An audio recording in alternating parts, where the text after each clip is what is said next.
Bueno, pues muy buenas tardes, bienvenidos a todos y a todas a esta sede de la Fundación José Ortega y Gasset Gregorio Marañón. Querido embajador, muy especialmente bienvenido a esta casa, la que ya es tu casa. Querido José María, gracias por este ciclo, ¿no? Y por esta asociación y este trabajo conjunto que tenemos. Bienvenidos a esta biblioteca, que es la biblioteca personal de Ortega. Siempre decimos que este es un sitio que nos tiene que inspirar. Y como decía Ortega, nos tenemos aquí cara a los temas de nuestro tiempo, ¿no? Si hay un tema que ahora mismo marca la agenda pública es la política internacional, y en este caso, pues dentro del ciclo y de la colaboración que tenemos con la Asociación de Política Exterior Española, queríamos abordar la política exterior y de seguridad de Japón en el contexto global actual, que no deja de ser un contexto complejo, difícil y que requiere de un tablero de juego pues con mucha astucia, inteligencia y desde luego prudencia, ¿no? Gracias por estar en esta casa, gracias porque nosotros somos esto, un espacio de debate, de diálogo, plural e independiente, que es capaz de reunirnos y pensar juntos, ¿no? Esto que en el mundo actual cada vez es más complejo, bueno, pues al menos nos paramos y somos capaces de pensar juntos sobre un tema que nos es de interés común. Así que, querido embajador, querido José María Benito, esta es nuestra casa y esta es nuestra tribuna. Muchas gracias.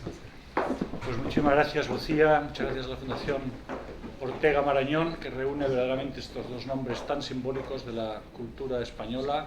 Estábamos precisamente comentando con el embajador que se cumplen ahora los 100 años de la revista de Occidente, verdaderamente una apertura al mundo, también a los temas de más allá de Europa, por supuesto, a través de la revista de Occidente hubo relaciones con Asia y con Japón. ¿Por qué nos hemos querido centrar hoy en este tema? Pues resulta bastante obvio. Estamos en un momento en el que, de nuevo, parafraseando a Ortega, podríamos decir que el tema de nuestro tiempo es la emergencia de China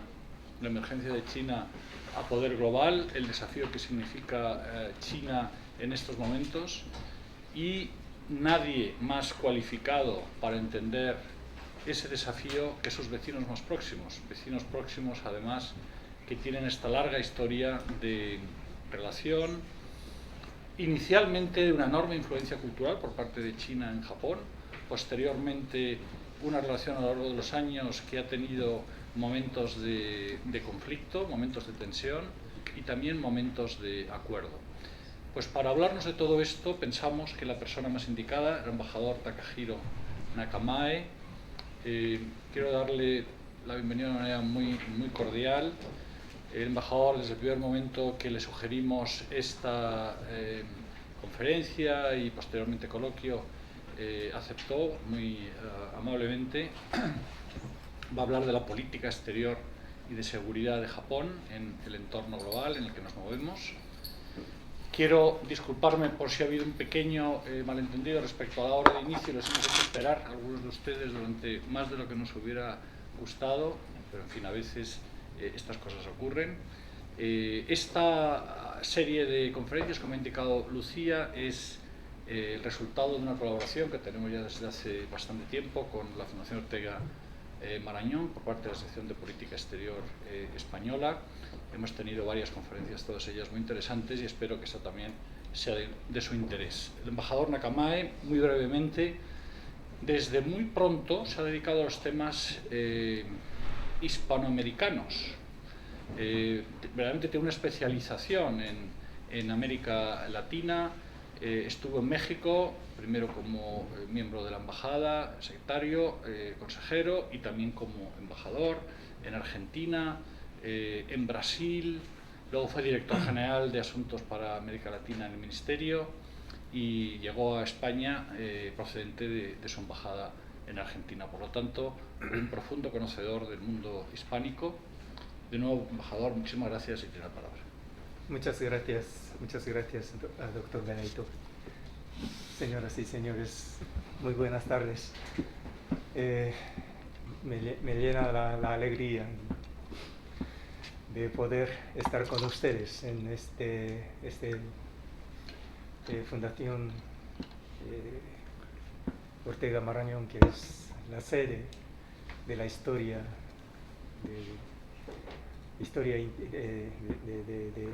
intelectual de España. Y estoy muy agradecido por esta oportunidad de compartir unos pensamientos, unas visiones, intercambiarlas con ustedes en esta hermosa biblioteca, hermosa e histórica. Seguramente para mí será una experiencia inolvidable en mi carrera. Bueno, dicho esto, hoy a mí me toca hablar con ustedes la situación, bueno, geopolítica. A mí no me gusta mucho la palabra geopolítica, es una palabra muy de moda, pero es una definición un poco que tiene su contexto histórico, y cuando se habla de geopolítica tiene cierta connotación, pero a mí me parece que se abusa, ¿no? esta terminología. Trato de utilizarlas cuanto menos posible, pero bueno, aquí lo diría geopolítica, geoestratégica, estrategia que tiene que ver con la geografía. Primero voy a compartir con ustedes cómo lo veo el panorama global, la coyuntura histórica donde estamos en la situación, en el contexto de la situación global, y en ese contexto voy a enfocar un poco más en detalle la situación que estamos experimentando ahí en la región de Asia y Pacífico. Recientemente utilizamos el concepto de Indo-Pacífico, y lo comprenderán, espero que lo vayan a comprender por qué Indo-Pacífico. Un comentario antes que nada es que lo que voy a exponer hoy en principio son opiniones mías, no necesariamente refleja la posición, la definición del organismo al que pertenezco. Dicho esto, voy a proceder con mi argumento.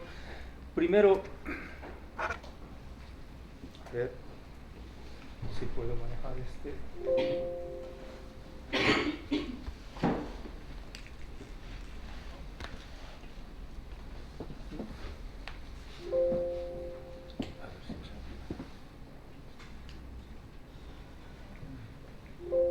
Pues no, la técnica. Voy a usar este botón. Yo creo que con este se puede. Sí. Perfecto. Mucho mejor, sí. A veces menos tecnología ayuda, particularmente a la gente de esta generación. Bueno, ¿cómo percibimos la situación actual en el mundo internacional? Creemos que la comunidad internacional se encuentra en un punto de inflexión en la historia, en el sentido de que la era posterior de la Guerra Fría, en inglés la llamaría Post-Cold War Era, está marcando su fin. Y estamos entrando en un orden diferente. Lo voy a explicar por qué. Pero el tema es un mundo diferente, pero ¿hacia dónde? Eso es el primer tema que quiero compartir con ustedes. Bueno, para considerar hacia dónde vamos a reflexionar un poco dónde estamos, dónde hemos estado. ¿En qué consiste la era posterior de la Guerra Fría? Naturalmente, llegó después de la era de Guerra Fría, una época en que se caracteriza por la competencia, por hegemonía entre el Occidente y el Oriente. Occidente en Europa en este caso es la OTAN, y por otra parte la Unión Soviética y el Pacto de Varsovia, ¿no? Y bueno, esta época terminó con la caída del muro de Berlín, el fracaso de la Unión Soviética, y después de ello continuó casi 3 décadas de lo que llamamos la era posterior de Guerra Fría. ¿Y en qué caracteriza con esta época? Lo vemos que ha sido 3 décadas de un orden internacional relativamente libre, abierto y estable, donde la globalización y la interdependencia, se consideraba que estos dos elementos ayudaría a la mayor integración o mayor paz, mayor estabilidad, mayor prosperidad del mundo. En este sentido existía un cierto optimismo para el futuro, por venir de nuestra comunidad internacional. También, muy honestamente, muy francamente, se podría decir que se prevalecía cierto modo de euforia. Euforia en el sentido de que este mundo, esta era, la dirigíamos nosotros. Nosotros los de, digamos, entre comillas, lo llamaríamos the West, el Occidente, Western Values, que dirigía este orden internacional, que era bueno. Y el mundo, todo el mundo nos seguía. Esta idea es algo que me parece que está prevaleciendo. Voy a tener que interrumpirle, es algo que siento muchísimo, pero lamentablemente hay mucha gente que está de pie en el pasillo y tenemos una sala más grande aquí al lado. Entonces nos vamos a mudar todos a la sala María Maeztu, que nos permite estar todos sentados y no estar ahí de pie. Bueno. Discúlpeme que hayamos tenido este pequeño... La época de transición. Eso es. Aquí efectivamente más cómodos. Además está fresquito, cosa que se agradece en esta tarde. Vamos a continuar, si les parece, con la conferencia del señor embajador de Japón. Adelante. Bueno, ¿me escucha? ¿Está bien? Sí. Bueno, ahora que me pongo un poco más alto, me pone un poco nervioso, pero bueno, voy a intentar. ¿Dónde estábamos? Sí. Bueno, en esta, digamos, euforia y optimismo, es cierto que se observaba ciertas decadencias, o sea, en ese orden. Algunos países, como los países con menos desarrollo, no se han beneficiado plenamente de esta globalización, ¿no? Y en otros países, en los países, incluso los países desarrollados, se ha agudizado, se ha enfatizado las desigualdades o tensiones sociales, divisiones, dirigiendo o introduciendo ciertas tendencias políticas como el populismo, extremismo, antiliberalismo. Y la comunidad internacional se encuentra en un punto de inflexión, terminando esta era posterior de la guerra. ¿Y en qué consiste esta nueva era?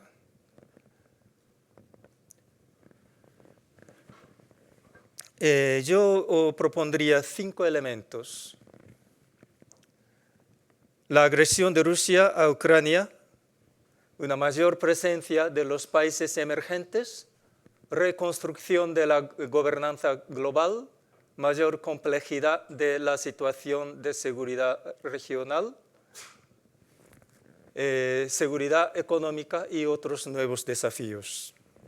Bueno, primero comienzo por la agresión de Rusia a Ucrania. Para Japón y para todo el mundo, esta guerra no es una guerra regional, no es una guerra de territorios. tiene una implicancia de nivel global, nivel histórico.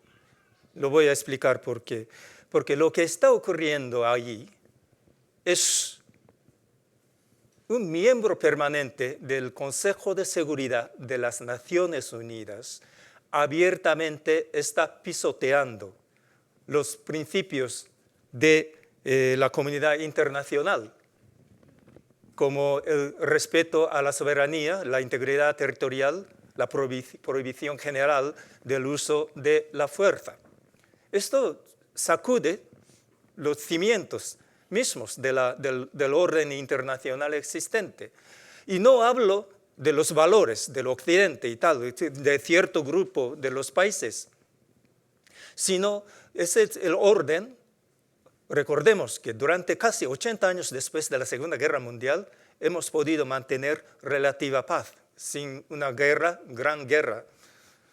Eso es un fruto de los esfuerzos de todos los países en un foro como las Naciones Unidas. Es un orden que hemos construido todos juntos. No pertenece el crédito a cierto grupo de países.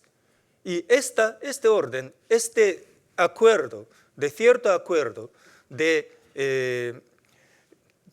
reglas internacionales, principios morales que rige el orden internacional, son chantajeados, son desafiados.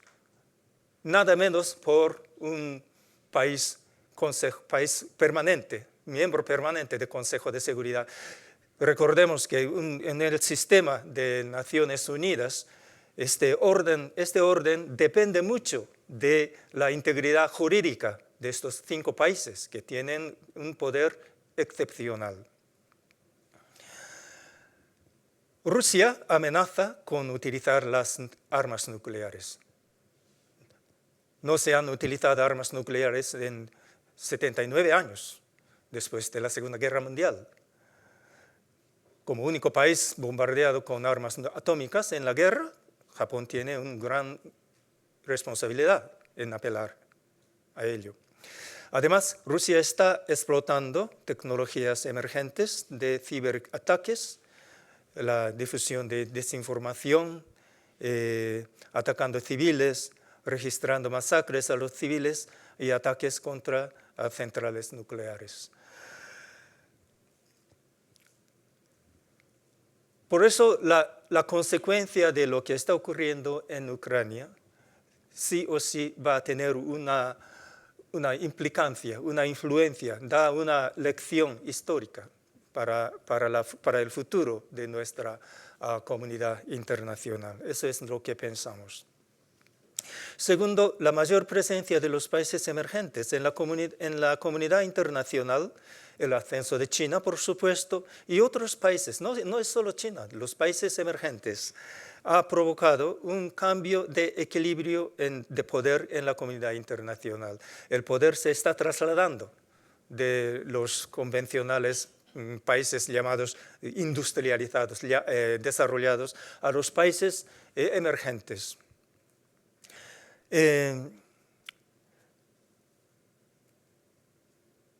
Algunos estados están reforzando sus capacidades militares con rapidez y menos transparencia, volviéndose más asertivos y desafiantes. Y ahí se habla de Global South, el sur global. A mí tampoco me gusta este término, porque es un término muy vago, muy equívoco, digamos, porque contiene varios países. Algunos países del sur global ya son miembros de una organización como OCDE. Son países de varios niveles de desarrollo, son países de varias ideas, y intentar agrupar todos estos países de una definición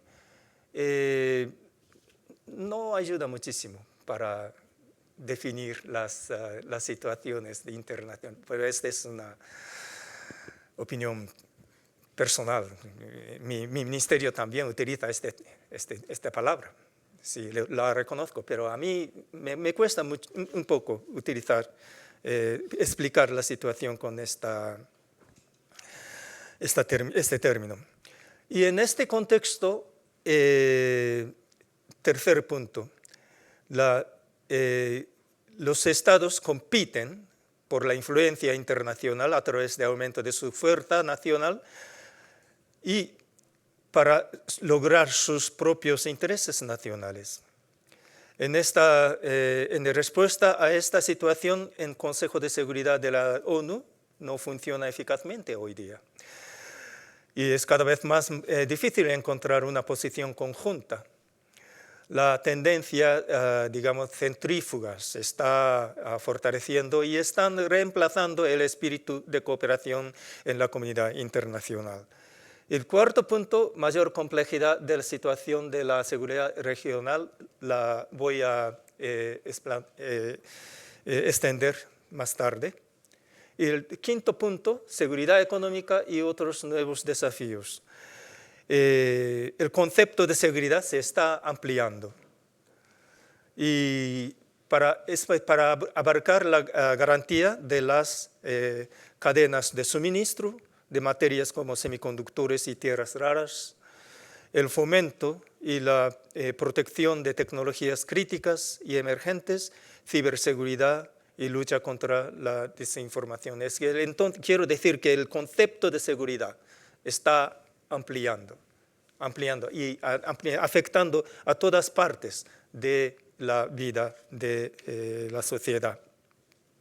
Y por otro lado, la comunidad global está enfrentando retos como el cambio climático, medio ambiente, enfermedades infecciosas, desarme nuclear y no proliferación, el terrorismo. Y estos problemas que no pueden ser resueltos por un país, por una superpotencia, no puede, ni por un grupo de países de limitados, número limitado. Para ello hace falta una cooperación global de la comunidad internacional. Dicho esto, las relaciones internacionales, bueno, yo había hecho una pregunta, ¿hacia dónde vamos? Lo definiría que hacia un mundo en el que interrelación entre confrontación, competencia y cooperación, esas definiciones, conceptos aparentemente contradictorios, son necesarios en este mundo. En este sentido, yo creo que se puede distinguir nuestra actualidad con la época de Guerra Fría, que prevalecía la confrontación de los bloques. Dicho esto, aquí antes de pasar a la situación regional, quisiera proponerle un pequeño cambio de paradigma. Pequeño cambio de paradigma que tiene que ver con el mapa global. Este es mapa global que solemos ver, estamos muy familiarizados. Europa está centro, y Asia, y América del Norte, Océano Atlántico, y la Tierra, los continentes están puestos como si estuvieran rodeados por los océanos. Lo que propondría es otro mapa. Es un mapa con el centro, con océanos, Océano Pacífico, Océano Índico, en el centro, rodeado por las tierras. ¿Por qué? Porque ahora el orden marítimo es cada vez más importante. Y la interconectividad,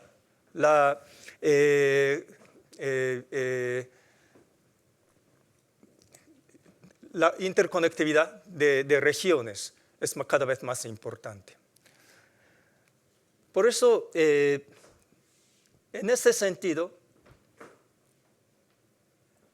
en este mapa, por ejemplo, Japón, Australia, China, esta región y Estados Unidos, México, Canadá, Chile, Perú, Colombia, son muy lejanos, parecen muy lejanos, pero en realidad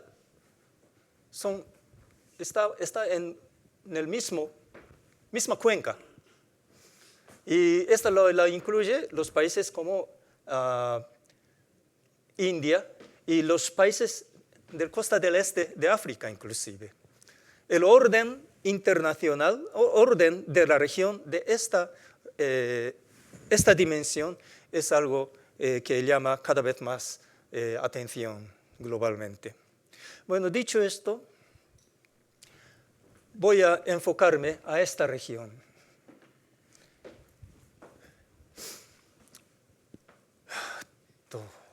Son dos océanos, Océano Índico, Océano Pacífico, y en la costa este del continente son cuatro mares.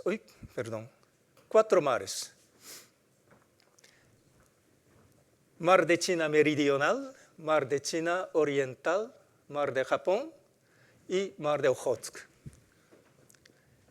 Y ahí pasan las rutas navales, marítimas, donde, según dicen, casi el 80% del comercio entre Europa y Asia del Este pasan. El ministro Josep Piqué solía opinar que hay que poner el estrecho de Malaca en el centro del mapa.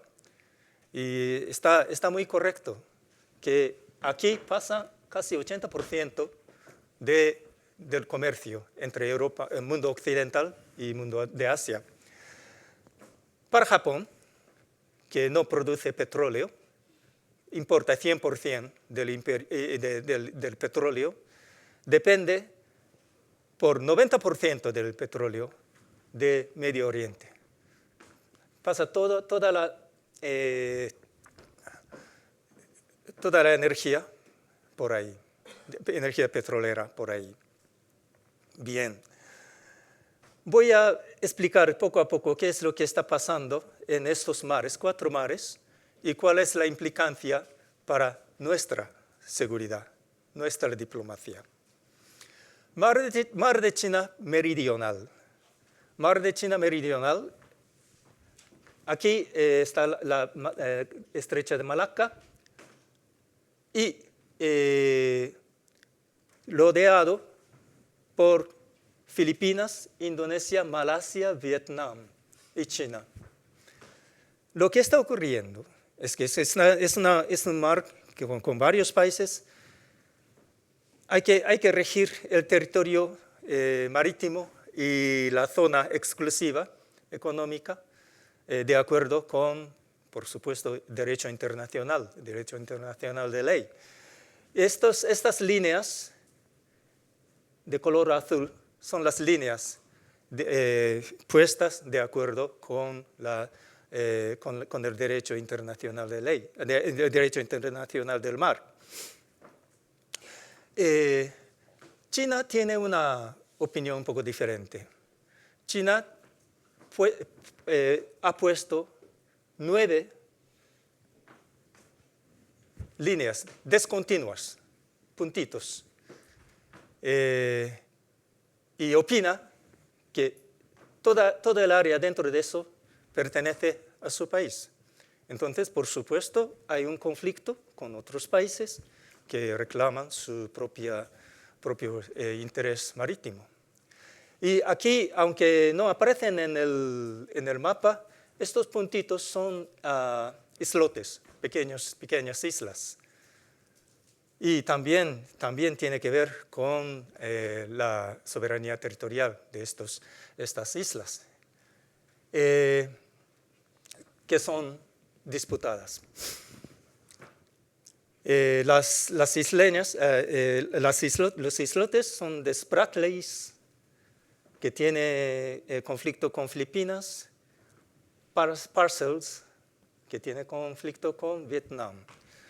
¿Y qué es lo que está ocurriendo en estas islotes? Es que desde hace 10 años, China viene construyendo sobre estos islotes naturales islas artificiales. Y en este caso también, donde colocan puerto, aeropuerto, radares, puerto de helicóptero, cañones, radares. O sea, prácticamente están construyendo fortalezas marítimas. Por supuesto, esto no va de acuerdo con el derecho internacional y causa conflictos. Y Filipinas una vez lo apeló a la Corte de Arbitraje en La Haya, y en 2016 hubo una decisión de que Filipinas tiene fundamentos legales para sus reclamos, pero China no aceptó esta decisión y continúa con sus actividades. ¿Cuál es la implicancia de estas obras? Estos islotes de Spratly and Parcel. Aquí pasa, por supuesto, la vía marítima. También con las pistas, con las aéreas, con aviones de 1.000 kilómetros o 1.500 kilómetros de autonomía, casi cubre toda la región del área. Así que esto también tiene una implicancia muy, digamos, importante desde el punto de vista militar. Por tanto, para un país como Japón,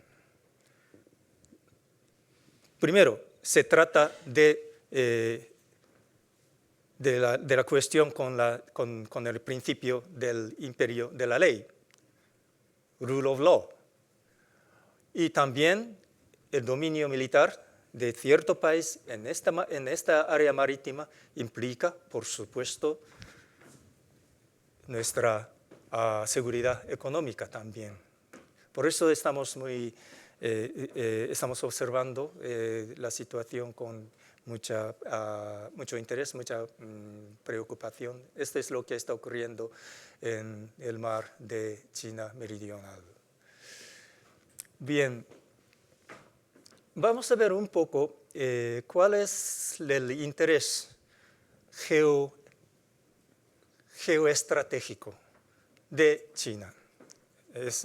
No estoy en posición de explicar a ustedes la posición de China, pero lo que vemos como el interés de China. Este es mapa del Asia del Este, pero en realidad este mapa está puesto al revés. Este mapa fue hecho en este modo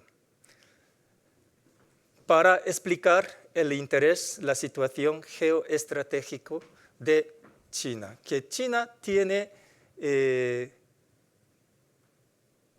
costa marítima desde la frontera con Corea del Norte hasta la frontera con Vietnam. Esta es la salida para el mar.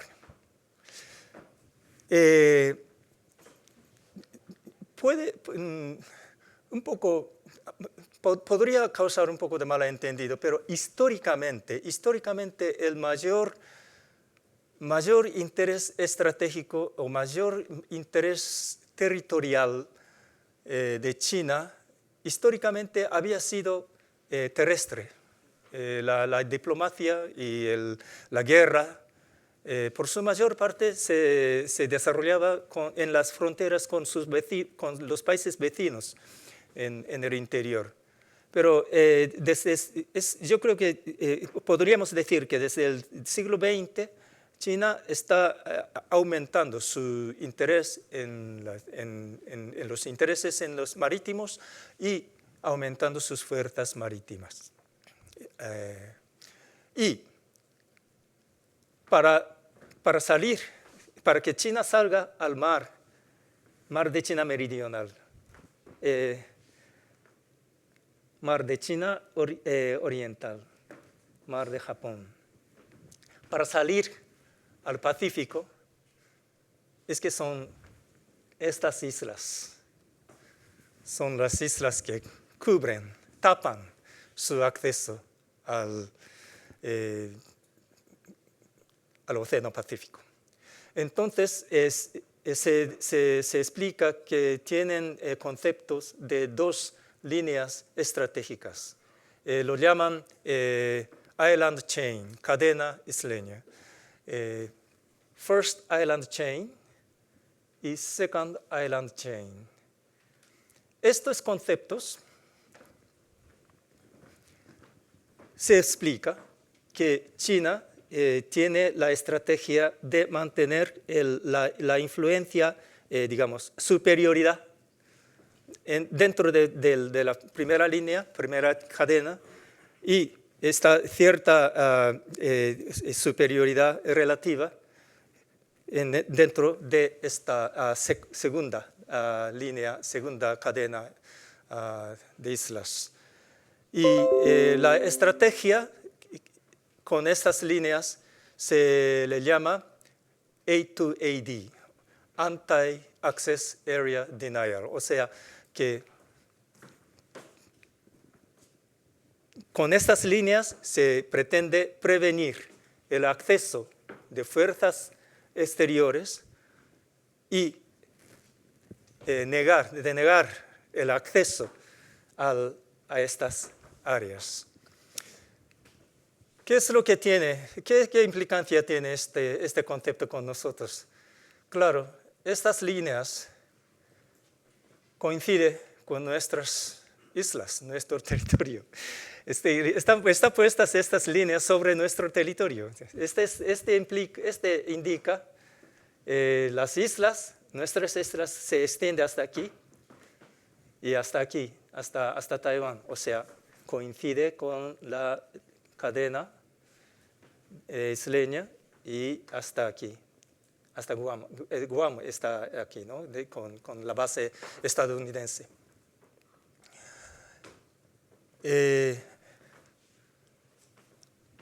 Y para Japón, bueno, aunque el territorio terrestre no es muy grande, son 170.000 kilómetros cuadrados, más pequeña que España, pero siendo un país de archipiélago con 6.000 islas, la zona marítima, esta es zona exclusiva económica. Es mucho más amplia, ¿no? Que tiene interés muy grande en el mar. Y para China, para salir al Océano Pacífico, prácticamente aquí tiene un canal, una agua, un espacio de agua donde los barcos pueden salir sin tener que pasar el territorio marítimo japonés, solo teniendo que pasar la zona exclusiva económica. Entonces ahí tenemos, digamos, intereses. Y en este mar de China Oriental, que es aquí, dentro de la primera cadena de islas, cadena isleña, hay un asunto que es de islas Senkaku, un grupo de islas inhabitadas ahora. Antes había habitantes, pero ahora no inhabitadas, que está muy cerca de Taiwán, son 170 kilómetros. Ya a los 170 kilómetros, menos de 200 kilómetros, ya tenemos nuestro territorio. Y desde los años 1970, China reclama la soberanía sobre estas islas. Antes no, pero en 1970. Pero prácticamente están administradas por Japón. Pero lo que está ocurriendo es que mencioné que este agua, ¿no?, que está justo al lado, tiene una colocación muy estratégica.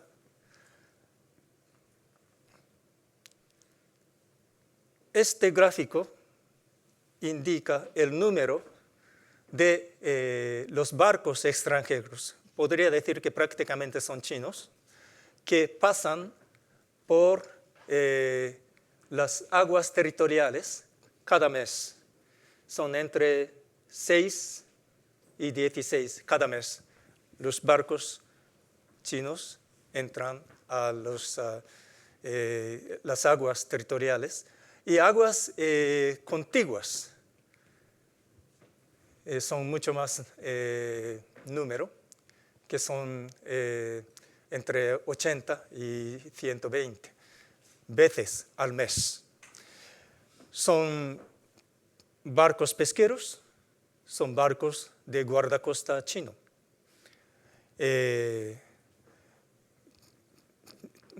Los barcos de guardacosta tratan de perjudicar la operación de los barcos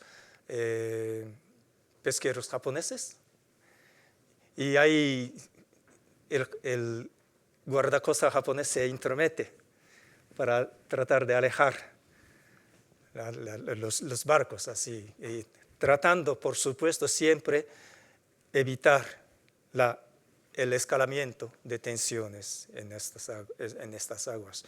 Eso es lo que está ocurriendo casi todos los días en esta área. Bueno, pasando a Taiwán, aquí no voy a repetir la historia, el estatus jurídico y tal, pero quiero destacar, por la misma razón, la estabilidad y libre navegación del Estrecho de Taiwán es de nuestro interés muy crítico. Podrán comprender.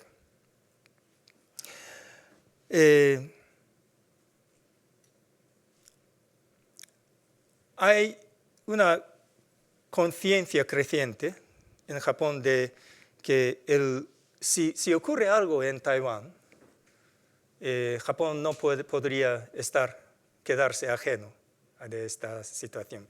Bueno, estaba menos de 200 kilómetros nuestro territorio. Y un caso que ocurrió bastante recientemente era en agosto-septiembre de 2022, hace 2 años, cuando la presidenta de Cámara de Representantes, Cámara Baja de Estados Unidos, señora Nancy Pelosi, hizo una visita oficial a Taiwán.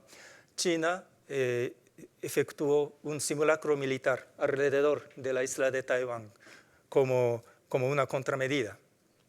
Y en este simulacro militar, desde el continente se lanzó 9 misiles alrededor del Taiwán, pero 5 de ellos se cayeron en las aguas japonesas. Esto, francamente, ha causado una conciencia muy fuerte en la comunidad, en la opinión pública del Japón.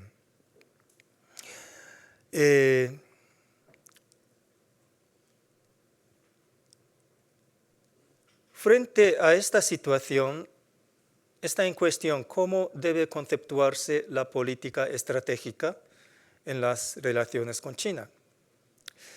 En diciembre de 2022, 3 meses después de este incidente, Japón formuló una nueva estrategia de seguridad nacional.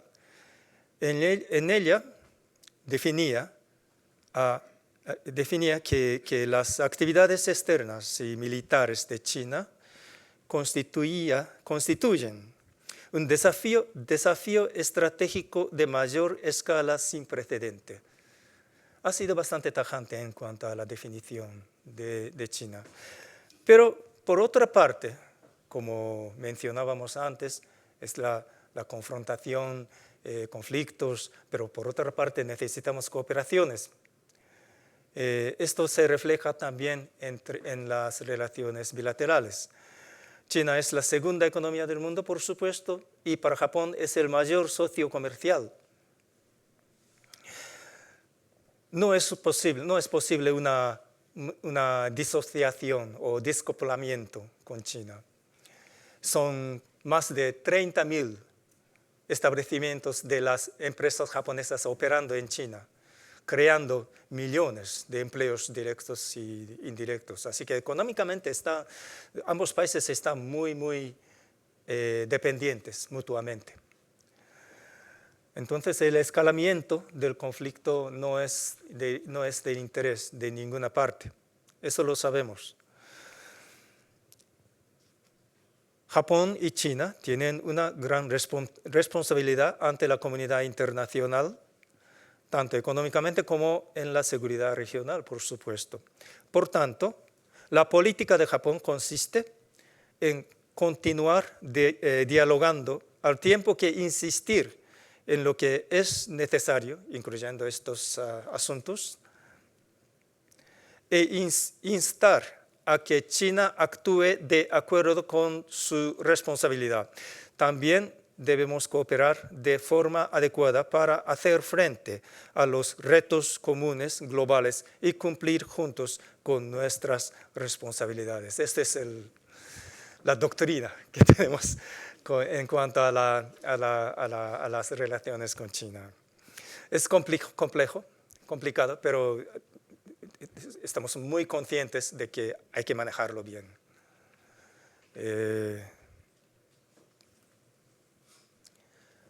Bueno, después, tercer mar de Japón. Aquí viene otro vecino nuestro. Bueno, dos, Rusia y Corea del Norte.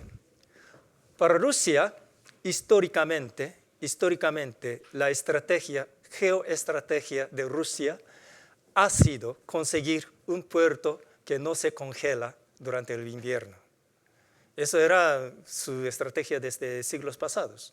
Y ahora lo tiene, aquí en Vladivostok. Según me dicen, Vladivostok en ruso, no sé si entre ustedes hay un experto de ruso, significa conquista del oriente.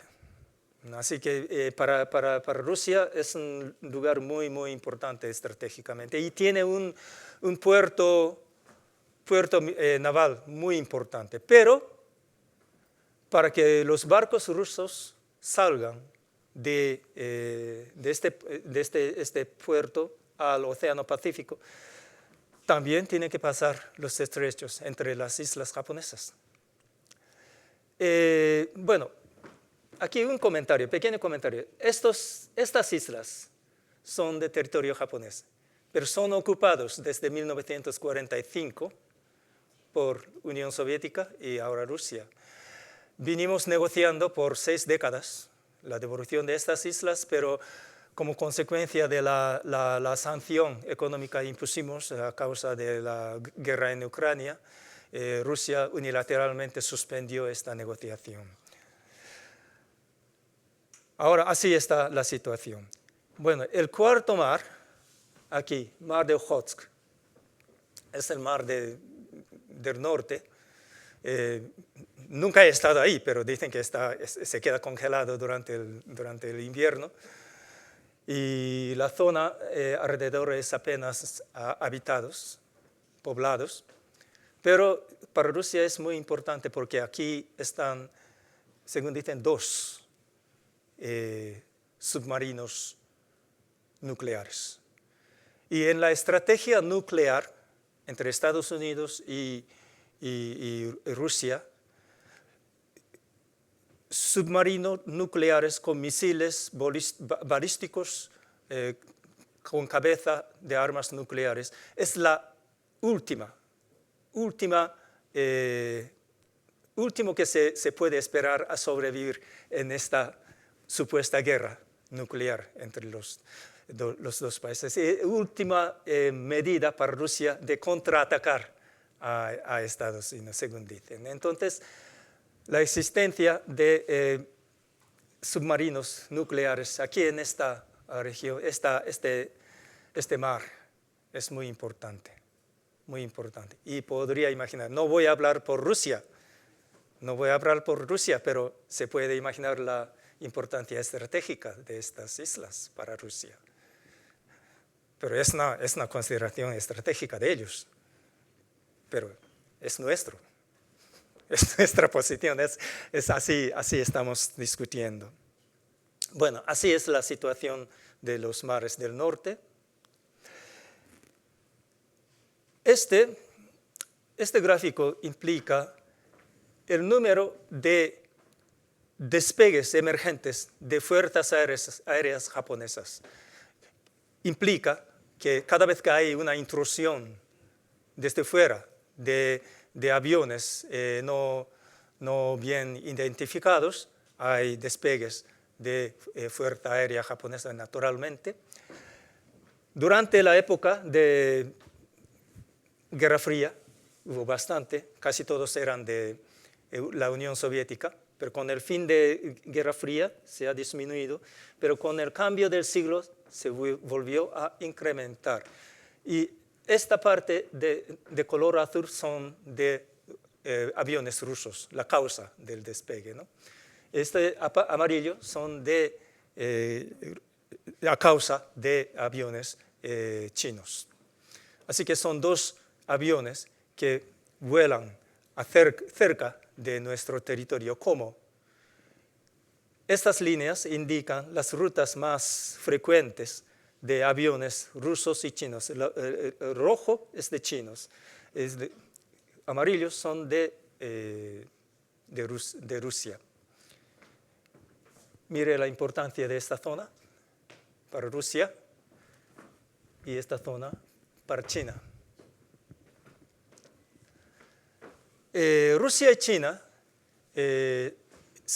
vienen intensificando sus cooperaciones y aún después de la guerra, después del comienzo de la guerra en Ucrania.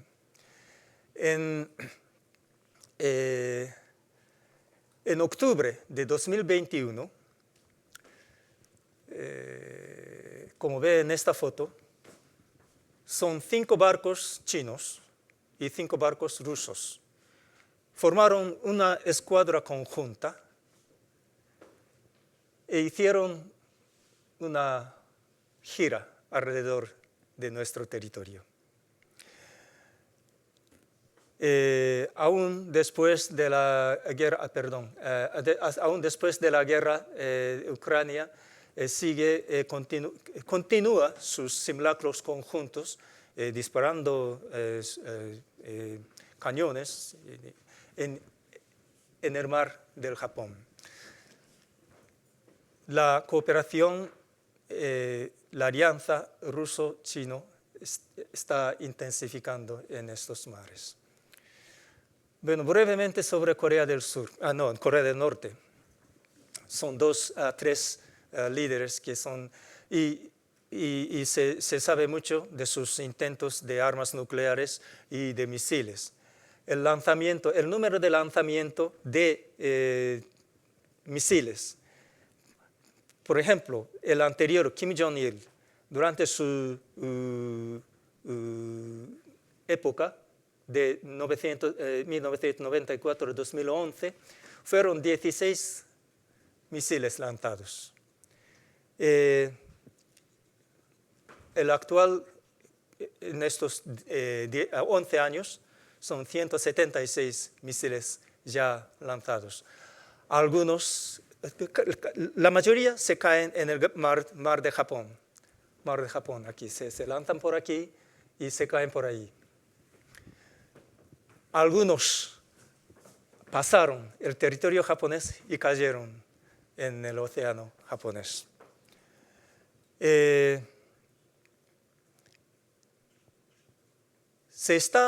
Dicen que se está mejorando la capacidad de sus misiles. Ahora la autonomía se dice que ya tiene más de 10.000 kilómetros. ¿Qué es lo que significa esta autonomía?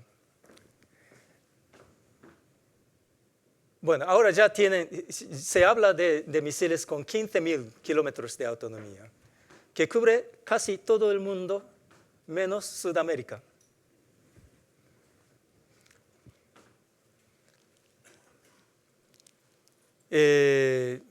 Y ahora se habla de la posibilidad de que Corea del Norte está suministrando sus armas a Rusia para que lo utilicen en la batalla en Ucrania, que constituye una violación total de la resolución de Consejo de Seguridad, por supuesto.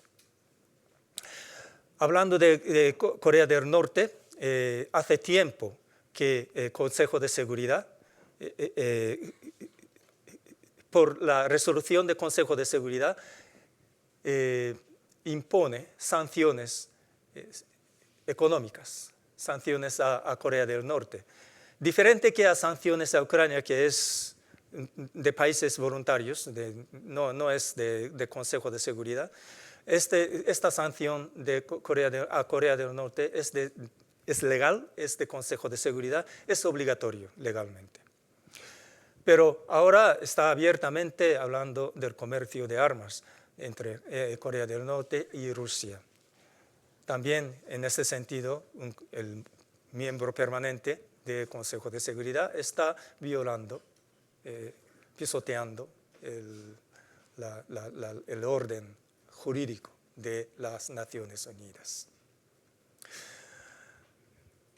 Bueno, dicho esto, aquí volvemos a este mapa. Indo-Pacífico. Porque espero que haya comprendido por qué insisto en Indo-Pacífico.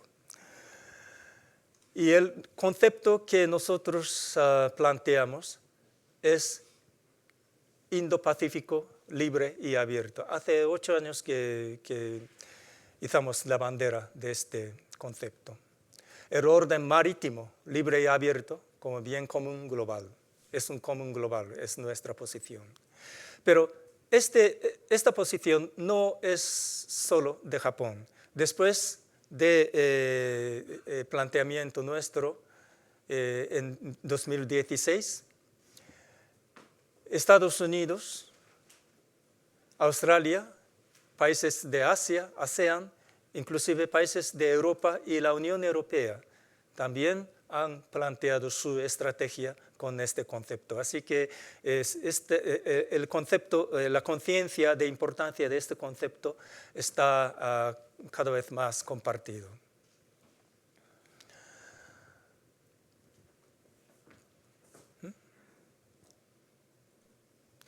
Bien, ¿cuál es el esquema de seguridad en esta zona? Diferente que Europa, que existe la OTAN, que es un mecanismo de seguridad colectiva. No tenemos un mecanismo semejante a la OTAN, sino en su lugar lo que tenemos son acuerdos de alianza bilateral con Estados Unidos, por su mayor parte. Estados Unidos con Japón, Corea del Sur, Tailandia, Filipinas y Australia. Más bien que una colectiva, lo llamamos hub and spoke, ¿no? el centro y rayos. Pero ahora cada vez más no son, digamos, alianzas militares, pero cada vez más se habla de esquemas de diálogo político estratégico entre los países. Uno es el sistema de cuadrilateral, diálogo cuadrilateral, Estados Unidos, Australia, India y Japón. Lo llamamos Quad. Suena un pato, pero así lo llamamos. Otro es AUKUS. AUKUS es Australia, Estados Unidos y muy interesantemente Reino Unido. Comenzó este esquema con la intención, con el proyecto de introducir los submarinos nucleares a Australia. Otro es Corea, Estados Unidos y Japón. Pero no se trata solo de estos países, digamos, que comparten la idea. La semana pasada misma tuvo lugar la reunión cumbre entre Japón, Corea del Sur y China. Así que nuestro esfuerzo de mantener el diálogo sin tratar de formar un bloque, fomentar diálogo y bajar la tensión en esta zona continúa. Un poco, antes de terminar, un poco sobre la seguridad económica. Como mencioné antes, es cada vez más amplia el concepto de seguridad. No se trata solo de armas. ¿Cuáles son los elementos ahora que se concibe como que tiene que ver con la seguridad económica? Por ejemplo, se convierte las tecnologías ilegalmente conseguidas en el uso militar. Eso es algunos casos que vemos en las batallas de Ucrania también. Segundo, se habla de riesgos, de que algunas empresas bajo la influencia del gobierno influye a la operación o inclusive maniobran el funcionamiento de infraestructuras más importantes como telecomunicación, podría ser suministro de agua, control de vías aéreas, centrales nucleares, que tienen, si los tratan mal, tiene una influencia directa a la vida de las naciones. Tercero, dependencia excesiva de países extranjeros por suministro de ciertos productos o materiales críticos.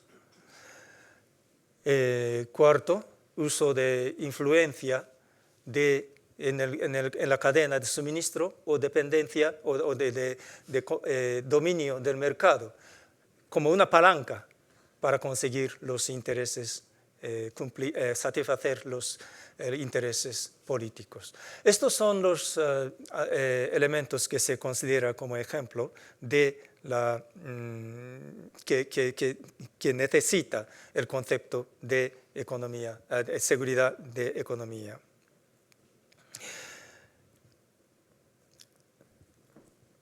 Perdone por estas letras chicas, pero en mayo de 2022, el gobierno de Japón promulgó una ley de promoción de seguridad económica. Conceptualmente tiene 4 columnas. Es el suministro de materias críticas, provisión de servicios de infraestructuras esenciales, apoyo al desarrollo en tecnología punta y restricción de publicación de determinadas patentes. Son las 4 columnas que constituye nuestra nueva ley de promoción de seguridad económica del Japón.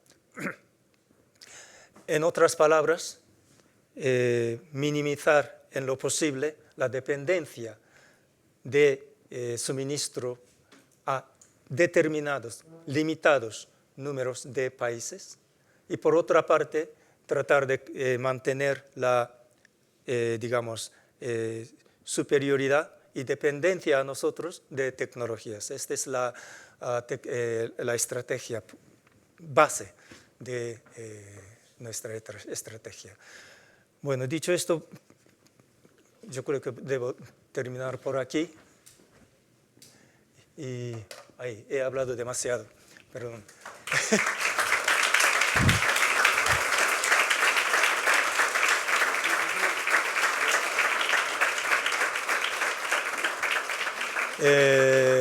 Mi última solicitud que siga mi cuenta. Embajador, muchísimas gracias. Verdaderamente extraordinaria conferencia que nos ha dado una perspectiva no habitual y sobre todo tan visual, que ha sido muy instructivo. Vamos a dar paso a las preguntas, que seguro que va a haber un enorme interés por parte de la audiencia, pero permítame que empiece haciéndole una pregunta muy directa Le ha pasado lo mismo. Le voy a ayudar aquí. Están Gracias. vivos. Tome, muchas gracias. Sí, gracias. ¿Qué quiere China de Japón? Es decir, ¿cuál sería el wishful thinking ideal? ¿Podría ir en la dirección de separar a Japón de su alianza con Estados Unidos? Hay una enorme interdependencia, usted lo ha señalado, comercial, pero en realidad en todos los terrenos, y una presencia muy importante también tecnológica, interdependencia entre los dos. ¿Qué es lo que le gustaría a China, digamos, a corto y medio plazo, que Japón hiciera? Convertirse en la historia hemos conocido esa situación, vamos a llamar de vasallaje o de tributario, que está todavía ahí latente de alguna manera. Pero esto es muy impensable en la situación actual e incluso a medio plazo. Por ponerlo en esa, ¿qué quiere China de Japón? Bueno, por supuesto no puedo hablar por el gobierno chino. No puedo pasar más que mi imaginación personal. Lo que voy a decir es totalmente de responsabilidad personal. Es que para China lo más importante es la integridad de gobernanza bajo el Partido Comunista, consolidar su gobierno ahí. Y la situación con Taiwán también es una parte, se puede considerar como una parte de sus intereses históricos o políticos que tiene el gobierno chino. Y en ese sentido, aunque nunca lo dice explícitamente, estoy seguro de que China ha beneficiado mucho de las cooperaciones con Japón durante estas pasadas décadas. China hasta los años 90 había sido el primero o segundo receptor beneficiario de la asistencia oficial de Japón. Japón ha contribuido enormemente al desarrollo económico de China durante el siglo XX. Y seguramente el interés de China es mantener las relaciones económicas, la presencia económica, la inversión económica de Japón con más de 30.000 empresas japonesas en China, el comercio, el mayor comercio que tenemos, que contribuye a la macroeconomía el fortalecimiento económico del país. Entonces, no creo que China tampoco tenga intención de desociar con Japón económicamente, pero por otra parte,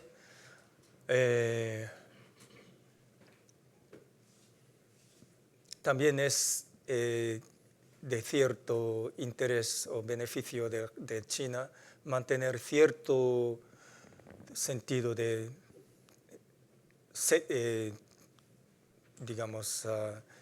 tensión política con sus vecinos. Es algo que ocurre muy común. Una cierta tensión con países vecinos ayuda domésticamente. Lo puede notar. En cuanto a la alianza entre Japón y Estados Unidos, 3 décadas atrás, China solía decir que esta alianza ayudaba a la estabilidad de la región. Y la posición de China sobre nuestra alianza con Estados Unidos viene cambiando, pero lo interpretaría como su manifestación de acuerdo con el interés de la época, ¿no? del momento. En fin, yo creo que el interés de China es mantener las relaciones con nosotros en cuanto beneficie a la economía de su país y el interés de integridad, de gobernanza del país. Pero ciertamente China manifiestamente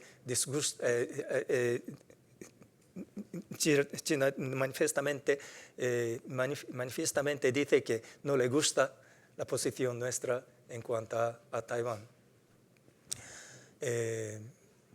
Y también tenemos este asunto de, bueno, nosotros no reconocemos como un conflicto territorial lo que reclama China de Isla Senkaku, pero también en el contexto de acceso de ruta estratégica, estos asuntos, según ellos, territoriales, es ciertamente de asunto para mantener, ¿no? Muy bien, pues vamos a dar entrada. Hay muchas palabras pedidas. Si queréis, vamos a agrupar algunas. El caballero ahí al fondo y después aquí delante. Buenas tardes. Mi nombre es Patrick, experto en seguridad. Vengo de Haití, un país muy conflictivo. Históricamente hemos ganado a batallas con un pequeño país enfrentado a Napoleón, en 1801.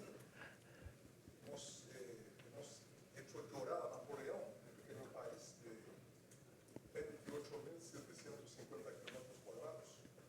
Pues hemos visto que usted ha hablado de su país, Japón. Desde el punto de vista histórico, desde el punto de vista de toda la historia de la humanidad, Japón ha sido un país muy valiente en cuanto a su seguridad global, seguridad económica. Hemos visto también históricamente sobre Hiroshima en 1945 un conflicto muy fuerte, devastador. Entonces hemos emprendido diálogos que se han entrado frente a China, frente a otros países, intentando países en convenciones, etc. Pero nosotros quisiéramos saber cuál es la seguridad que utiliza Japón para estar en medio de los gigantes. ¿Sería la seguridad pasiva o, diría yo, cuál seguridad sería? ¿Sería la pasiva o la preventiva? ¿Cuál es la seguridad oficial del Estado japonés? Esa es la pregunta que quisiéramos hacer. Muy bien. Muchas gracias, muy interesante. Japón, ciertamente después de la Segunda Guerra Mundial, viene manteniendo, y ahora mantiene, y seguramente mantendrá un principio muy importante, que es seguir siendo un país pacífico, que no se apela a la guerra, a las batallas, para conseguir los intereses nacionales. Y esto,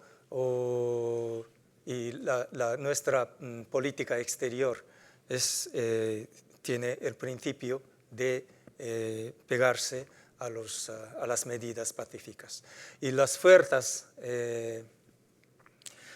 que tenemos son exclusivamente para el motivo defensivo.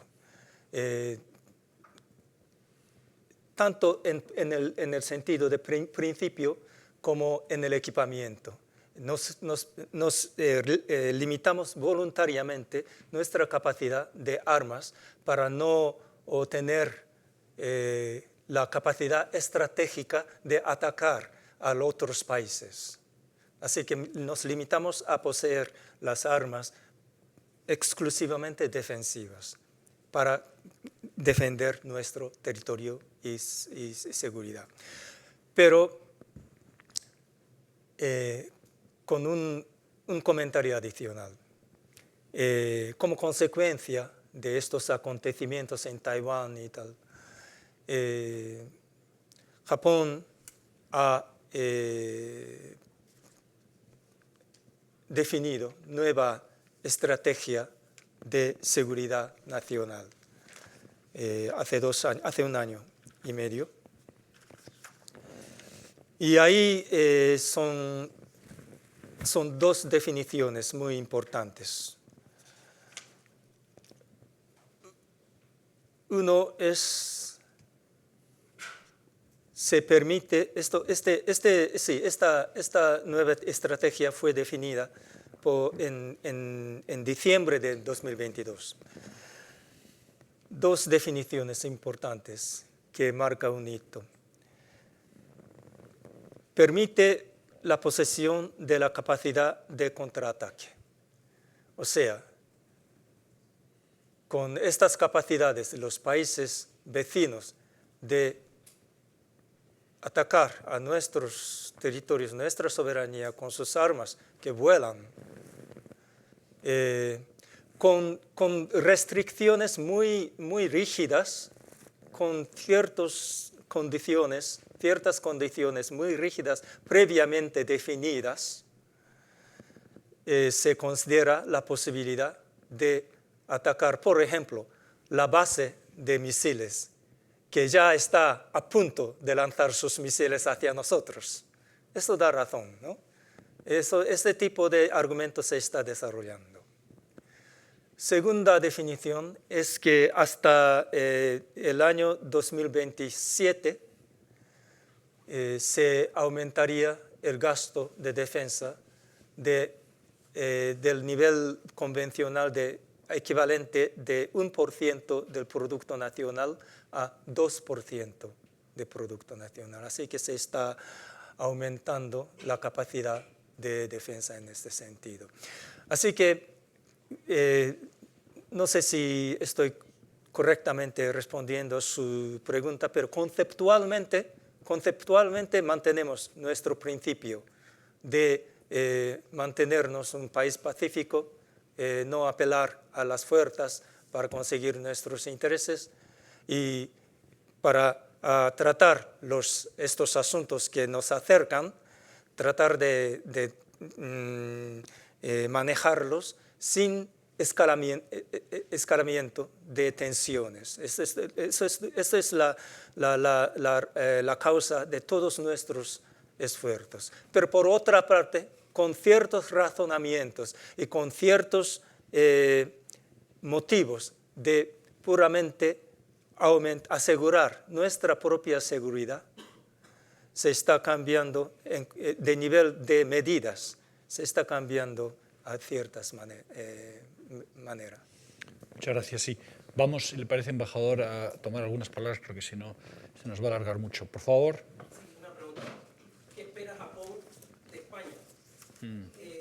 Ante el lanzamiento de misiles de Corea del Norte es muy poco categórico, tampoco hay un acuerdo bilateral de defensa. ¿Cuál sería la postura que espera Japón de España? Muchas gracias. Sí, yo quisiera preguntarle, me llamo Iván Rodríguez, quisiera preguntarle por la sociedad japonesa y el alto funcionariado japonés, cómo de inevitable percibe el conflicto en Taiwán y, en su caso, cómo de inevitable concibe una intervención militar de Japón en ese conflicto. Muy bien, muy interesante. Y muchas gracias porque las preguntas acaben en un interrogante y que, por tanto, sean preguntas de verdad. Adelante, Santiago. Mi pregunta sería conectada con las que se acaban de hacer. Si Japón tiene algún acuerdo bilateral con Estados Unidos que le obligara a intervenir en el caso de una invasión de Taiwán, Estados Unidos apoyara a Taiwán en los acuerdos, si por esa vía Japón estaría obligada a tener una intervención. ¿Le parece estas tres ya para empezar, embajador? Muy bien. ¿Qué esperamos de España? España es un país con el que compartimos intereses, valores. Somos dos países que mantenemos las relaciones de socios estratégicos que significa que compartimos intereses estratégicos. Es una tautología, pero bueno, eso quiero decir que somos del mismo barco, ¿no? Y lo que es, desde hace 2 años, nuestra embajada cuenta con la agregaduría de defensa. Estamos intensificando los diálogos políticos entre las autoridades de defensa. El conocimiento mutuo de los intereses estratégicos y militares están intensificando. profundizando. Lo que esperaríamos de España. Bueno, estamos dialogando con las autoridades españolas para que España tenga cuanto más interés posible al Indo-Pacífico. Porque no por el interés propio nuestro, pero observando que cada vez más países, incluyendo los otros países europeos, están cada vez más conscientes de la interrelacionabilidad, o sea, indivisibles, que son indivisibles lo que está ocurriendo en Euroatlántico y Europacífico. Y nosotros estamos muy conscientes de eso. Y queremos que los países europeos también estén conscientes de ello, y con los países europeos, otros países europeos, estamos intensificando el diálogo en ese sentido, y con España también queremos profundizar mutuamente el interés y conocimiento de las situaciones de uno a otro. De Taiwán. Taiwán es nuestro amigo. Tenemos mucho interés en Taiwán, interés económico en Taiwán. Taiwán nos ayudó cuando tuvimos mucha dificultad en 2011, por ejemplo, en ocasión del gran terremoto. Cuando Taiwán tuvo un terremoto muy grande en este año, Japón también ayudó. En este sentido, nos ayudamos mutuamente. Hay mucha simpatía entre los dos pueblos. El turismo mutuamente está muy frecuente.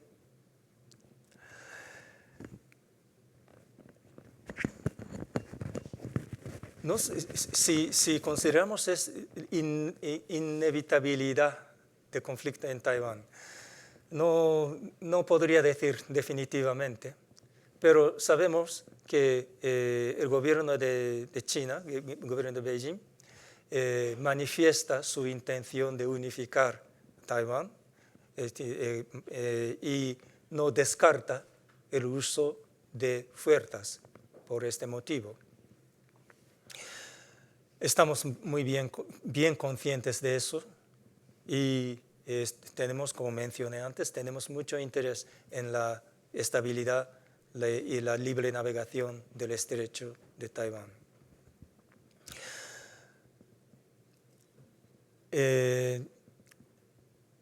No tengo respuestas para la pregunta sobre una hipótesis en caso de un conflicto, pero vuelvo al principio. Nuestras fuerzas y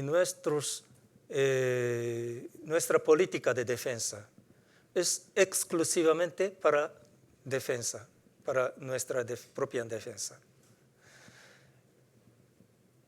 Y esto se puede aplicar también en el contexto de nuestra alianza con Estados Unidos. Recientemente, hace 8 años, Japón definió nueva política de habilitar a nuestras fuerzas en casos determinados, muy restringidos, muy limitados. Las fuerzas japonesas pueden apoyar a las fuerzas estadounidenses. Pero esto no se puede hablar directamente en el contexto de Taiwán. Esto siempre se habla en el contexto de defensa de Japón. Sí, aquí. Buenas. Mi pregunta es acerca de si cree que es un error estratégico el hecho de que se haya permitido que Rusia y China se hayan asociado de cara a la estrategia de defensa de Japón. Y al lado, sí.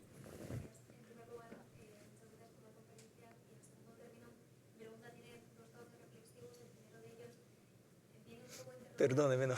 Sí. Quería interrogar acerca de las lecciones que extrae Japón relativas a su política internacional y cómo estas tienen una traducción en clave histórica, pero también vinculada a los procesos internacionales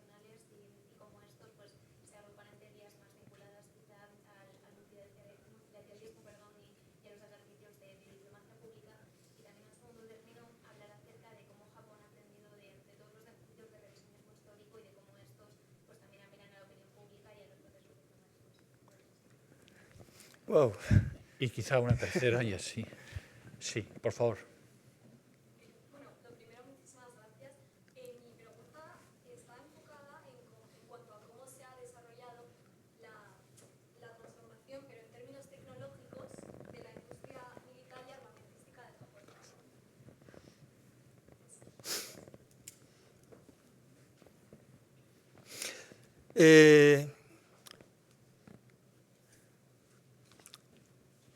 Las relaciones entre Rusia y China.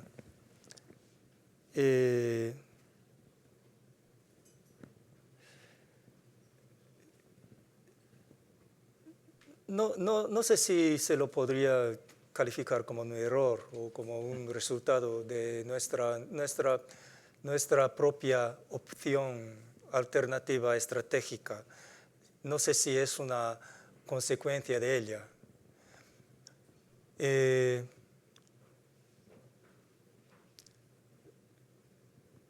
el contexto de lo que está ocurriendo en Ucrania y lo que se está colocando Rusia en el orden internacional, hay varios países que toman sus propias posiciones, no es solo China. Como mencioné antes, los países que imponen sanciones a Rusia no son universales. En la Asamblea General de las Naciones Unidas, más de 140 países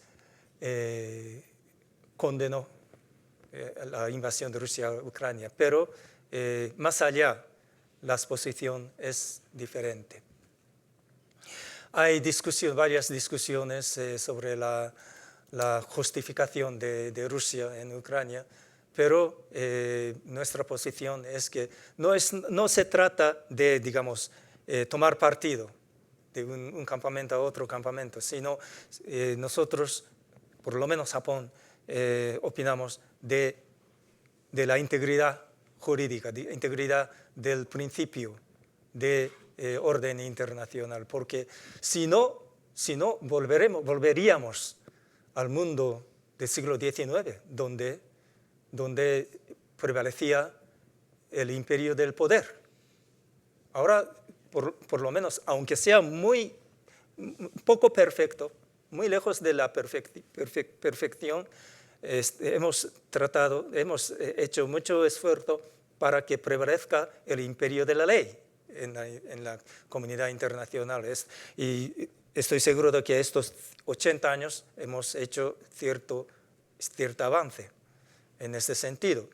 La integridad del derecho internacional no es un estado de un tiempo, no es un snapshot de un tiempo, es un proceso. Sobre la base de esta conciencia estamos tomando nuestra posición y China ha tomado su posición. Y China tiene su propio interés, pero siempre estamos apelando, instando a que China se actúe de acuerdo con la responsabilidad que tiene ahora. No es un país cualquiera que tiene un poder, tiene influencia y tiene responsabilidad. Para eso necesitamos diálogo. Así que para contestar directamente, si hemos fracasado estratégicamente, no creo, porque estamos en proceso todavía. ¿Y cuál es el éxito? ¿Cómo definiría el éxito con China? Es otra pregunta. Perdón, eso es algo lo que puedo contestar. Y a usted, perdóneme, no pude comprender perfectamente su pregunta, pero he escuchado un poco de multilateralismo y de diplomacia pública. Sí. Multilateralismo es un sistema que hemos podido desarrollar durante estos 80 años de posguerra, después de la Segunda Guerra Mundial, bajo las Naciones Unidas. Con muchos defectos, reconozco, pero ha sido exitoso en mantener una paz relativa, evitando otra guerra mundial, y ha hecho mucha contribución para el beneficio, para el bienestar de varios países, sobre todo los países en vía de desarrollo. Ha hecho muchas cosas que no ha podido, un país solo no ha podido hacer. En ese sentido, el mecanismo multilateral sí o sí es beneficioso para todos nosotros y nosotros debemos apostar por ello. Y no es un tiempo, se habla mucho, bueno, yo también dije, ¿no?, que el multilateralismo, la gobernanza, las Naciones Unidas ahora tiene dificultad en sus funciones, pero eso de ninguna manera quiere decir que las Naciones Unidas haya sido un fracaso. Nunca ha sido perfecto, pero todavía esto funciona en lo que se pueda y funciona mucho mejor que la Liga de Naciones, por ejemplo. En la historia de la humanidad, las naciones, ¿cuál sería el mecanismo mejor que lo que tenemos ahora? Es muy difícil de contestar, yo creo. La importancia de la diplomacia pública, sí, es algo cada vez más importante, porque eso es lo que siento cada día, ¿no? Que sobre todo entre los países democráticos, donde la opinión pública tiene su fuerza determinante. En la diplomacia tradicional del siglo XIX, la diplomacia tenía que ver negociaciones y acuerdos entre los gobiernos, y ahí está. Pero ahora, en este mundo donde la opinión pública tiene el poder decisivo en el destino de los países, sobre todo los países democráticos, un mero acuerdo entre los gobiernos no es suficiente, porque si la población no está convencida, este acuerdo no funciona. Entonces, para nosotros es cada vez más importante el contacto directo con la opinión pública, con el público, con la gente, y aún más con el desarrollo de los medios de comunicación que tenemos con la red social. Por eso tengo Muy bien. la simpatía, la empatía, el sentido de acuerdo de nivel cotidiano forma una base, innegablemente, una base muy importante para buen procedimiento de las negociaciones diplomáticas. La función de tecnologías, sí. Japón también tiene muchas restricciones en cuanto a divulgación de sus propias tecnologías cuando se trata de militar. Japón se impone a sí mismo unas restricciones muy rigurosas a la exportación de armas. Japón ha limitado mucho al desarrollo de sus armas propias en cooperación con otros países. Por supuesto, con Estados Unidos, que es nuestro aliado, se ha desarrollado la cooperación tecnológica, y recientemente se ha lanzado un proyecto entre Japón y Reino Unido e Italia para conjuntamente desarrollar nueva generación de cazas.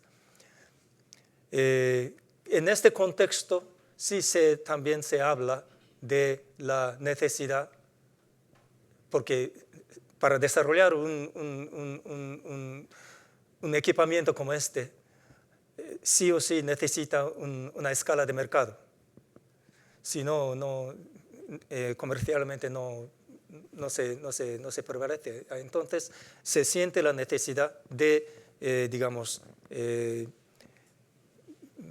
flexibilizar, no es una palabra correcta, pero actualizar las reglas, los principios de nuestras políticas de la tecnología relacionada a lo militar.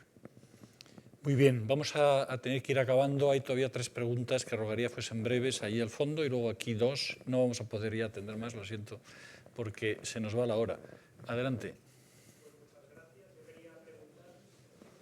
No está funcionando. Bueno, yo quería preguntar en relación a una cuestión, ¿no? Porque es verdad, ¿no?, que lo que habías estado comentando en relación a Japón, es cierto que parecía, ¿no?, que un país como Japón en la cuestión de Ucrania, ¿no?, tenía bastantes incentivos para haberse comportado, ¿no?, como otros aliados también de Occidente, pero que se pusieron un poco más de perfil, ¿no? Fue el caso de Israel o el caso de algunos países como Corea del Sur, precisamente, ¿no?, porque el tema del acercamiento entre Rusia y China o incluso con Corea del Norte era previsible, ¿no?, que fuese algo que podía suceder. Entonces, más allá del derecho internacional, ¿no hay alguna otra cuestión que explique también el posicionamiento de Japón, el acercamiento a la OTAN o alguna cuestión similar, ¿no?, de conexión entre ambos escenarios estratégicos? Y simplemente sobre el tema de las elecciones presidenciales, Japón es un importante aliado de Estados Unidos. Este año hay unas elecciones presidenciales y eso puede implicar cambios. Japón ya ha lidiado con el presidente Trump, pero no sé si espera algún tipo de cambio o de modificaciones, ¿no?, en el caso de que la presidencia, la administración estadounidense cambie. Muchas gracias.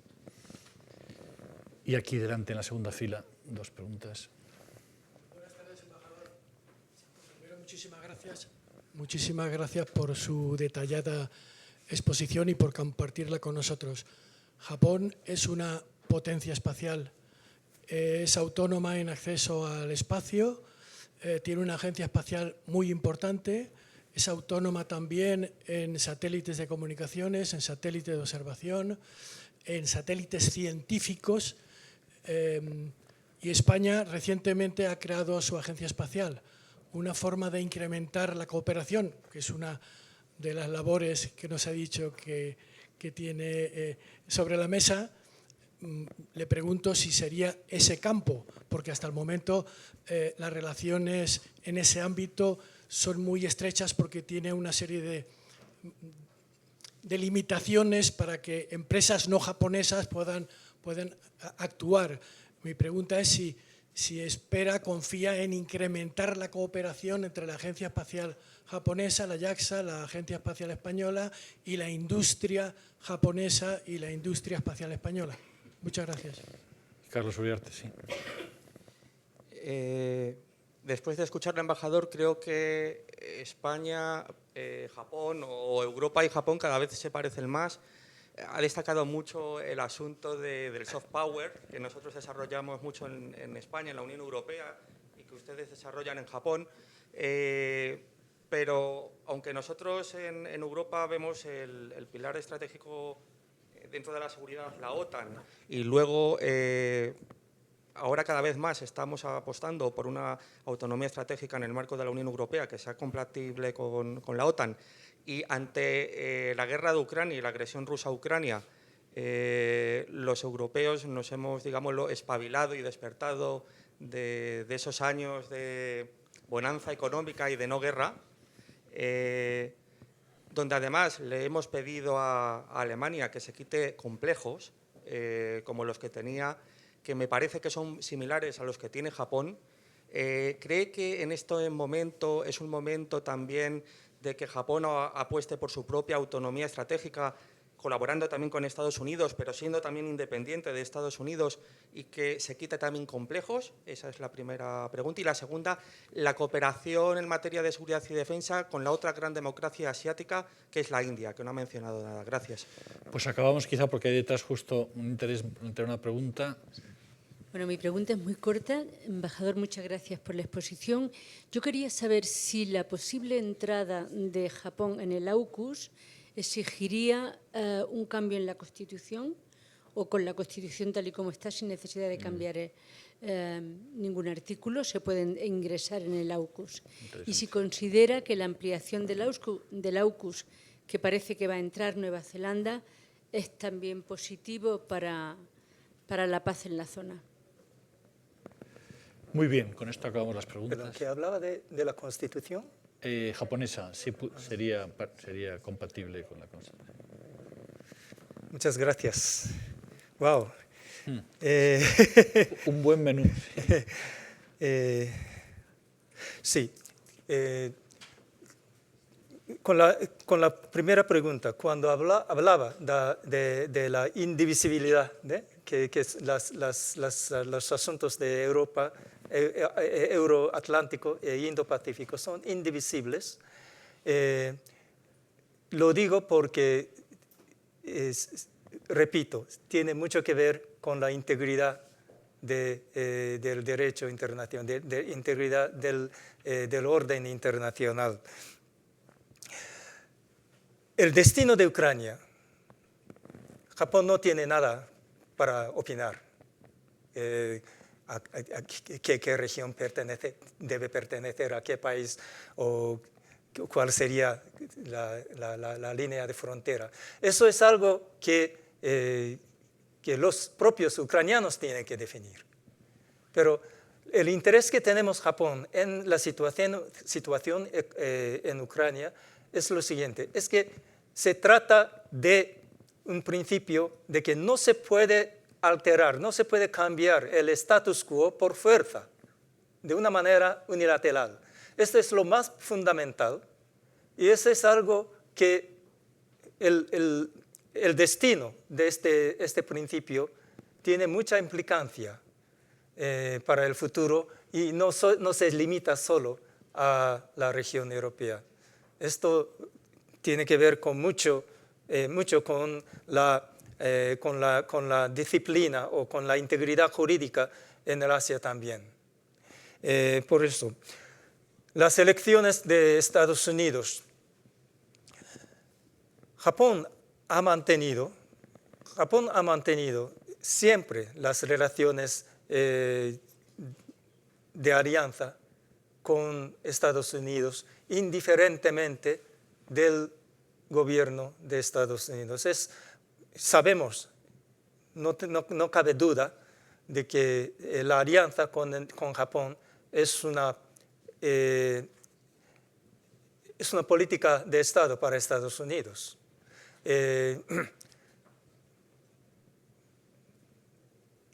Bueno, como siempre, cada vez que hay cambio de gobierno en Estados Unidos, sí, hay que ajustarse. Y eso es lo que hemos hecho siempre, cada 4 años o cada 8 años. Y lo hemos hecho con últimos cambios de gobierno.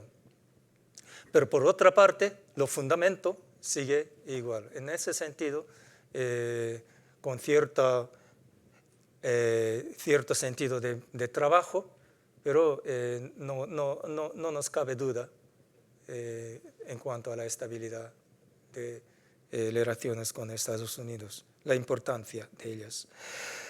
La posible cooperación en el espacio.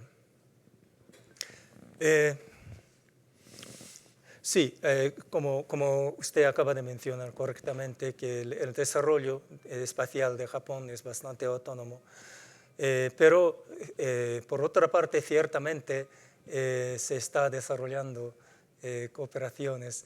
Y una anécdota muy interesante es que hace 8 meses, 10 meses, estuve en la planta de Airbus, aquí en Getafe, ¿no? Sí. Y ahí hay una sección donde fabrican rockets, naves espaciales. Y ahí me mostró una pieza, un anillo que conecta 2 partes. Y me explicaron que es para exportar a Japón. Se lo aplica a nuevo modelo de H3. Que con el primer lanzamiento se fracasó, pero con este anillo español el segundo lanzamiento con éxito. Muy bien. Así que, bueno, de hecho, yo creo que la cooperación se está avanzando y, bueno, no tengo mucho conocimiento en la industria espacial, pero por lo que sepa yo, se siente cada vez mayor cooperaciones, por supuesto. En la Estación Espacial Internacional, Japón siempre está presente ahí, en la operación y el desarrollo científico en esta nave.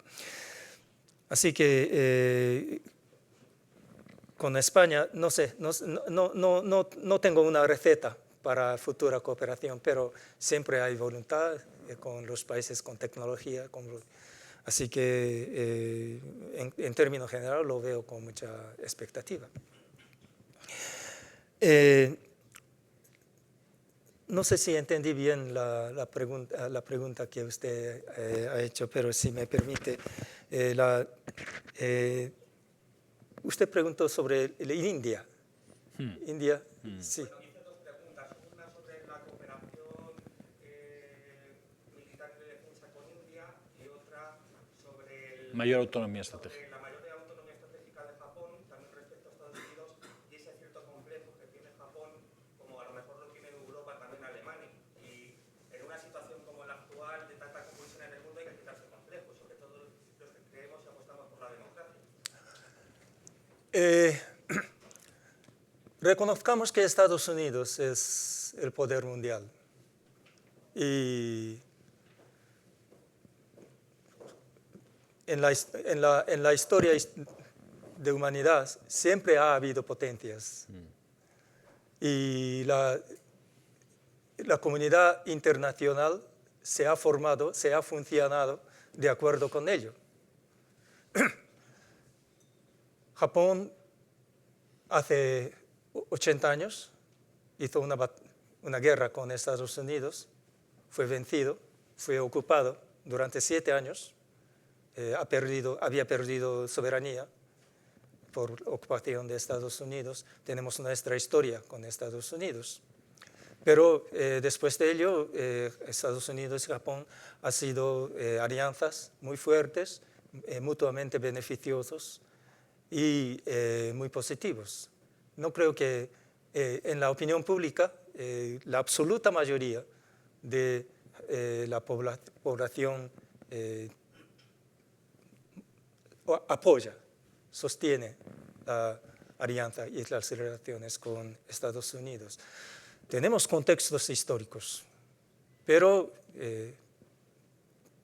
estamos convencidos de que lo que tenemos ahora es la mejor manera de beneficiar, maximizar nuestro interés en el contexto de la comunidad internacional. Con India, en términos militar todavía por lo que sepa, no se ha concretado, concretado la cooperación, o la alianza, colaboración, pero en la economía se está integrando cada vez más y la India es un país con los que comparten los valores más fundamentales como democracia. Así que siendo un miembro de BRICS, así que a mí no me cae bien este concepto de G7 contra BRICS. Es que en BRICS están países como India y Brasil que son plena democracia. Y por eso mi concepto, mi idea, mi pensamiento con este concepto de Global Sur, Global South. Pero bueno, con India venimos intensificando nuestra, digamos, si me permite llamar alianza, colaboración, ¿no? En el sentido de colaboración.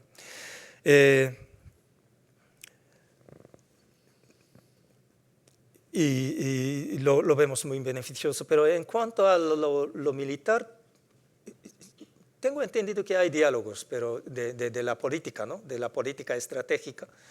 Y entre las fuerzas, sí, cooperaciones, como las tenemos con España también. Las fuerzas marítimas japonesas tienen mucha cooperación Por cierto, en este agosto va a visitar la escuadra de Japón en Valencia. Bueno, estarán ustedes todos de vacaciones, pero bueno, por su información. La Constitución. El AUKUS. La AUKUS. Lo veo en la prensa, la posibilidad de la discusión sobre la posibilidad de Japón que se integre en AUKUS. Pero por lo que recibo, oficialmente no tenemos cierta decisión en ese sentido todavía. Puede ser que estén discutiendo dentro de varias opciones, pero y para el futuro, quién sabe. Y son los países que forman AUKUS, son muy amigos y que comparten valores e intereses estratégicos. Ciertamente hay mucha similitud de intereses. Seguramente hay y habrá cooperaciones con estos países, pero integrarse a este grupo no es otro nivel de discusión, ¿no? Muy bien, embajador, yo creo que verdaderamente ha tenido una gran paciencia con nosotros, ha respondido a todas las preguntas con muchísimo detenimiento. Estamos muy agradecidos por su tiempo. Creo que se ha ganado un grandísimo aplauso de todos nosotros.